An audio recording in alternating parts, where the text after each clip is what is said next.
Amon Ra St. Brown has proven himself to be an elite wide receiver in the NFL, arguably a top 10 wide receiver in the league. But one thing that's great about him is that even with all of that, he's still got a chip on his shoulder. He still knows the names of every single wide receiver taken before him in the draft and goes through them before every game, even before every practice. And so today, let's take a look at those 16 wide receivers and see how their careers have stacked up compared to Amon Ra. It's kinda hard to argue against Ja'Marr Chase still going number 1 in this class, even for as great as Amon Ra and some of the other receivers are. He's been everything that the Cincinnati Bengals drafted him to be, the type of wide receiver that can completely take over a game, and every team has to game plan around. He's a top 3 receiver in the NFL, and him and Joey B are going to be great for a while.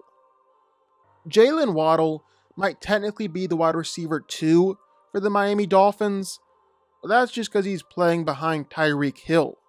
Waddle will be a wide receiver 1 on almost every other team, and him and Hill together have combined to create one of the most explosive offenses in the NFL. Same with Devontae Smith, he's technically the wide receiver 2, but that's just because he's playing behind AJ Brown.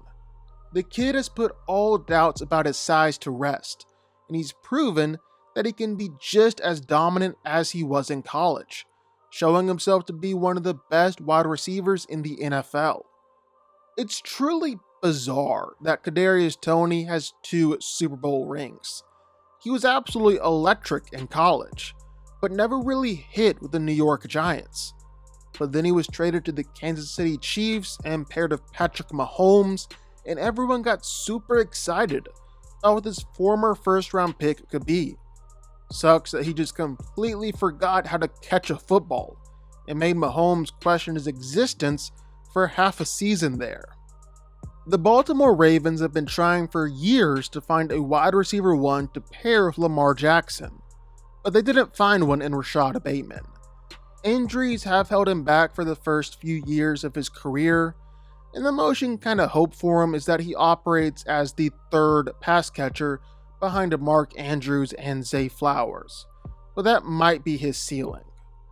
Elijah Moore has showed some flashes during his rookie season with the New York Jets for a couple games there when he was paired up with Joe Flacco, but then he was in the doghouse his second year, traded to the Browns, and now functions as their wide receiver 3 on the team.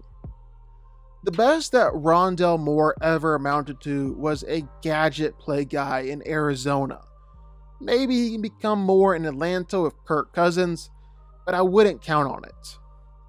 Dwayne Eskridge's career might have been derailed by injuries, and now buried behind Metcalf, Tyler Lockett, and JSN, safe to say we've seen the last of him on the Seahawks. He didn't record a catch in 2023. Tutu Atwell hasn't necessarily been bad for the LA Rams. He had almost 500 yards in 2023, which is respectable for a wide receiver 3 or wide receiver 4, but that's all he'll ever be. Terrace Marshall Jr. looked a little promising coming out of LSU, a mecca for wide receiver prospects, but he was nearly non-existent during Matt Rule's time with the Carolina Panthers. And considering that the Panthers are still a trash organization, you can't expect much from him in the future. Josh Palmer is maybe the de facto wide receiver 1 for the Los Angeles Chargers, and even though the guy has had his moments, you still don't want Josh Palmer being your wide receiver 1. That's not really a good thing. Dyami Brown hasn't been able to carve out a meaningful role for himself with the Washington Commanders. He's hidden behind Scary Terry and Jahan Dotson. One of the only good games he had was against my Titans, because every wide receiver goes off against the Titans. Amari Rodgers never really hit for the Green Bay Packers. He was released after his second year, claimed by the Texans and then the Colts, before getting released by both of them and ended up playing for the Birmingham Stallions in the USFL. Nico Collins didn't really look that great at first. A lot of potential though. and then he exploded onto the scene this past year, proving that he was a late round darling just like Amon Ra. And all it took was CJ Stroud looking like the next great NFL quarterback. Who would have thought that Davis Mills was holding this guy back? Anthony Schwartz was drafted by the Cleveland Browns as a speed threat, but never really hit and was waived by the team. Now he's on the Miami Dolphins practice squad as they attempt to create the fastest team in human history.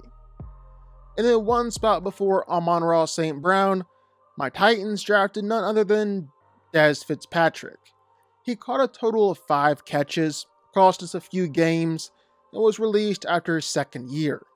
He's still technically on the Steelers, but didn't record a single stat all year.